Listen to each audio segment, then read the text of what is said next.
다 같이 사도신경으로 우리의 신앙을 고백하시겠습니다.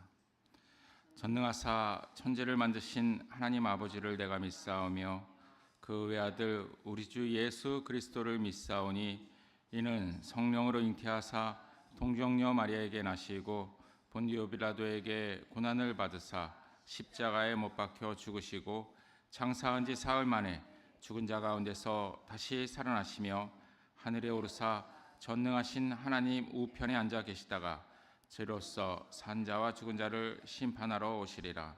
성령을 믿사오며 거룩한 공회와 성도가 서로 교통하는 것과 죄를 사하여 주시는 것과 몸이 다시 사는 것과 영원히 사는 것을 믿사옵나이다. 아멘. 찬송가 427장 마음 가난한 사람 427장입니다.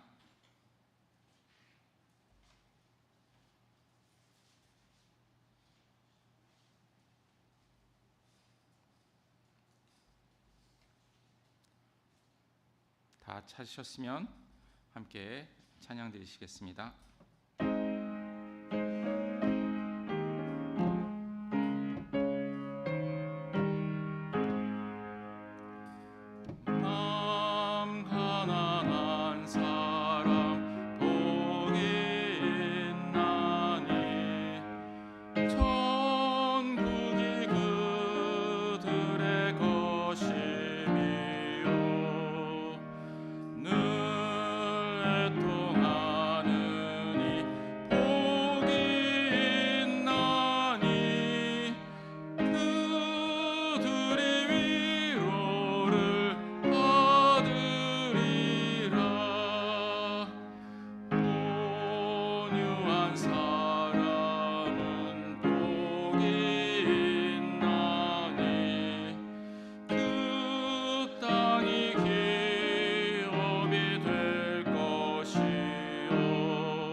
오늘의 성경 말씀은 에스겔 21장 26절로부터 27절까지의 말씀입니다. 에스겔서 21장 26절로부터 27절까지의 말씀입니다.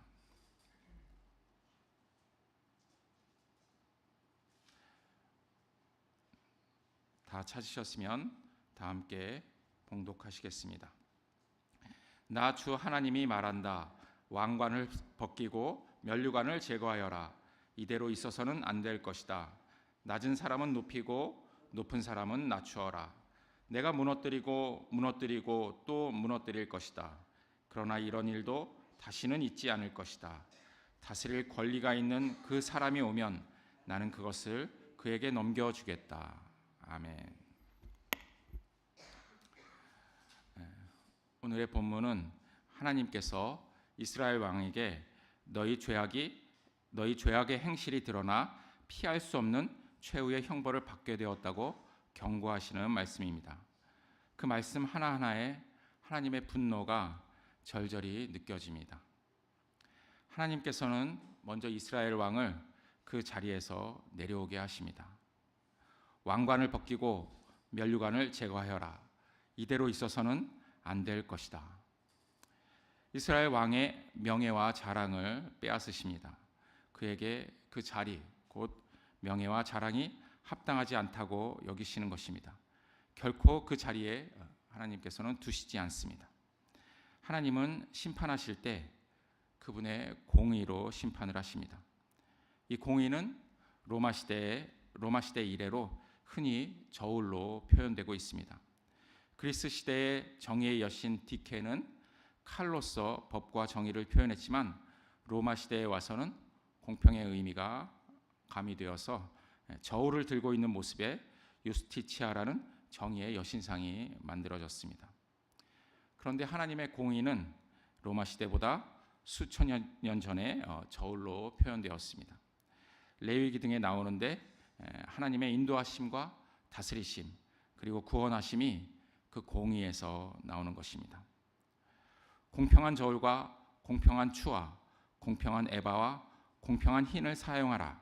나는 너희를 인도하여 애굽 땅에서 나오게 한 너희의 하나님 여호와니라. 레위기 19장 36절의 말씀입니다. 즉 우리를 구원하실 때 그 공평하심으로 하셨다는 것입니다. 또한 다니엘서 5장 27절을 보면 왕을 저울에 달아보니 부족함이 보였다라는 말씀이 있습니다. 이 저울도 역시 공의를 표현한 것인데 세상 사람들이 말하는 공의와는 큰 차이가 있습니다. 바로 하나님이 바로 그 기준인 것입니다. 그렇기 때문에 공평의 기준이 사람들의 기준보다 훨씬 다양하고 복잡한 면을 가지고 있습니다. 그리고 그것은 더 근원적인 가치를 가집니다. 그 사람의 그 자리에 합당한지에 대한 그러한 판단도 이에 속합니다. 우리도 흔히 할 수 있는 판단이기도 한데 속된 말로 깜냥이 안 되는 사람이 높은 자리에 있다고 생각을 하거나 그 자리에 어떤 사람은 그 자리에 참 잘 어울린다 이렇게 생각을 할 수 있습니다. 그런데 우리의 저울은 공평의 가치를 가질 수 없기 때문에 우리의 판단은 신뢰할 수 없습니다. 하나님의 공의가 바로 죄를 폭로하고 그리고 그 죄를 또 벌을 합니다. 오늘 본문의 형벌의 대상은 극악무도한 이스라엘의 왕입니다. 이 이스라엘의 왕이 누구를 말하는 것일까요? 일단 그는 다윗의 자손입니다. 에스겔은 북이스라엘이 멸망한 후에 나타난 선지자입니다. 그렇기 때문에 이때 이스라엘 왕은 그 북이스라엘을 말하는 것은 아닙니다. 이때의 왕은 마지막 왕, 바로 시드기야로 생각이 됩니다. 이 시드기야 왕이 이스라엘의 마지막 왕입니다. 이 시드기야는 눈앞에서 아들들이 죽임을 당하는 것을 보았습니다. 그리고 그 두 눈을 뽑힙니다. 그리고 죽을 때까지 옥에 갇혀 있었습니다. 가나안 땅으로 들어간 이스라엘은 왕이 없이 사사가 통치를 하였습니다. 이 사사 시대의 마지막 사사는 바로 삼손입니다. 그는 마지막에 눈이 뽑혀서 장님이 되어서 죽었습니다. 사사 시대 이후 다윗 왕조가 이스라엘을 이끌었는데 이 시드기야가 다윗 왕조의 마지막 왕으로서 마지막에 삼손과 같이 그도 눈이 뽑혀서 장님이 되어서 죽었습니다. 이것이 구약 통치자들의 말로입니다. 구약이 마지막 말라기서의 마지막 단어는 바로 저주입니다. 히브리어 성경도 그렇고 또 영어 성경으로도 마지막 단어는 저주입니다. 진정한 왕이 오기 전에는 다 장님이고 그리고 저주 아래서 죽을 수밖에 없는 것입니다. 하나님의 저울로 재면 누구나 다 부족할 수밖에 없습니다. 하나님은 이 저울의 평형을 맞추시기 위해서 어떻게 행하시냐면 낮은 사람은 높이고 그리고 높은 사람은 낮추십니다. 스스로 높고자 하는 사람은 반드시 다른 사람을 억압하게 되어 있습니다. 자신의 힘으로 높아졌다고 생각하기 때문에 다른 사람을 자신과 동등하게 보지 않습니다. 자신을 더 뛰어난 사람으로 여기게 됩니다.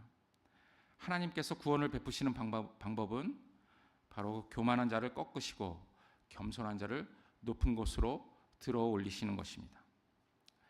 내가 무너뜨리고 또 무너뜨릴 것이다 라고 3번씩이나 말씀하시는 것은 당연히 강조하시는 말씀입니다. 스스로 높아진 것을 반드시 무너뜨리심으로 그 교만을 꺾으시겠다는 의지를 나타내신 것입니다. 마치 구약의 바벨탑처럼 말씀입니다. 그러나 이러한 일은 또다시 있지 않을 것입니다. 왜냐하면 겸손하여 공의로 다스리는 진정한 왕이 올 것이기 때문입니다. 하나님께서는 다스릴 권리가 있는 그 사람이 오면 나는 그것을 그에게 넘겨주겠다고 말씀하십니다. 그가 누굽니까? 바로 예수 그리스도이십니다. 히브리서 1장 8절을 보면 이런 말씀이 있습니다. 아들의 관하에서는 성경에 이르기를 하나님 주님의 보좌는 영원무궁하며 공의의 막대기는 곧 주님의 왕권입니다 라고 말씀하고 있습니다. 하나님의 아들 곧 예수 그리스도가 오셔서 하나님으로부터 왕의 자리를 넘겨받으십니다. 하나님은 그리스도에게 다스릴 권세가 있는 그 사람이라고 표현하십니다.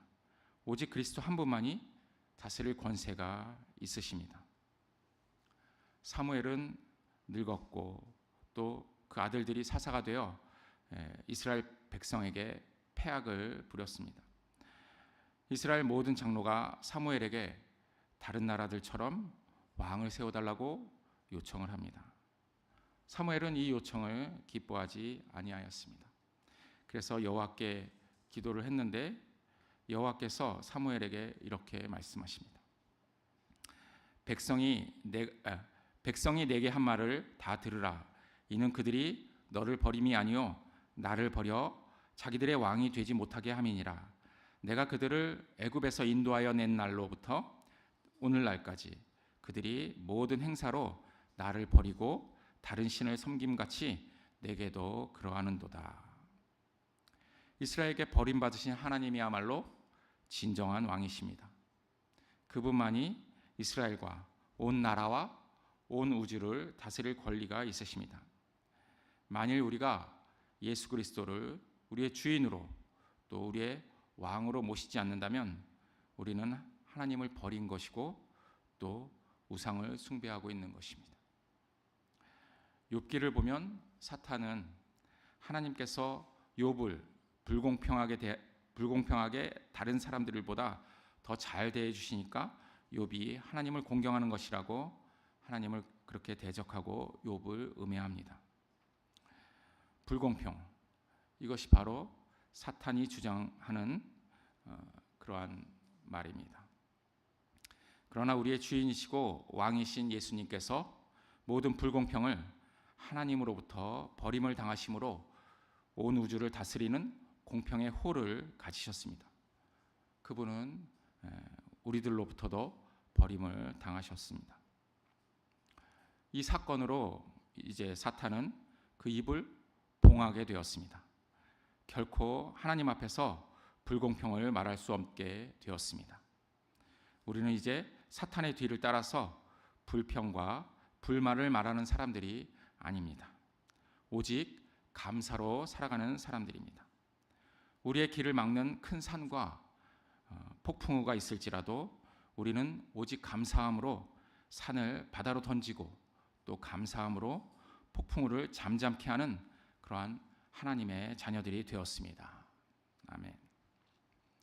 혹시 오늘 불평과 불만이 생길 만한 그러한 일이 생기더라도 우리의 왕이신 주님을 기억하며 감사를 끊이지 않는 하나님의 저울에 합당한 우리 예담인들이 되기를 주님의 이름으로 축복합니다. 아멘. 기도하시겠습니다. 우리를 사랑하셔서 하나님의 독생하신 아들을 보내신 아버지 하나님께 감사드립니다. 하늘 보좌를 버리고 이 땅에 오신 예수님을 우리는 십자가를 통해서 버렸었습니다. 그러나 하나님 아버지께서 다스리는 권리가 있는 예수 그리스도를 다시 살리시고 진정한 왕으로서 구원의 새로운 세상을 창조하시고 다스리게 하셨습니다. 우리의 눈을 열어 새로운 피조물이 된 모습을 보게 하여 주시옵소서. 또 불평과 불만이 아닌 감사함으로 매일매일 승리하는 삶을 살아가도록 오늘도 인도하여 주시옵소서. 이 모든 말씀 예수 그리스도 이름으로 기도 올립니다. 아멘. 하늘에 계신 우리 아버지여, 이름이 거룩히 여김을 받으시오며 나라의 마옵시며 뜻이 하늘에서 이룬 것 같이 땅에서도 이루어지이다. 오늘날 우리에게 일용할 양식을 주옵시고 우리가 우리에게 죄 지은 자를 사하여 준 것 같이 우리 죄를 사하여 주옵시고 우리를 시험에 들게 하지 마옵시고 다만 악에서 구하옵소서. 대개 나라와 권세와 영광이 아버지께 영원히 있사옵나이다. 아멘.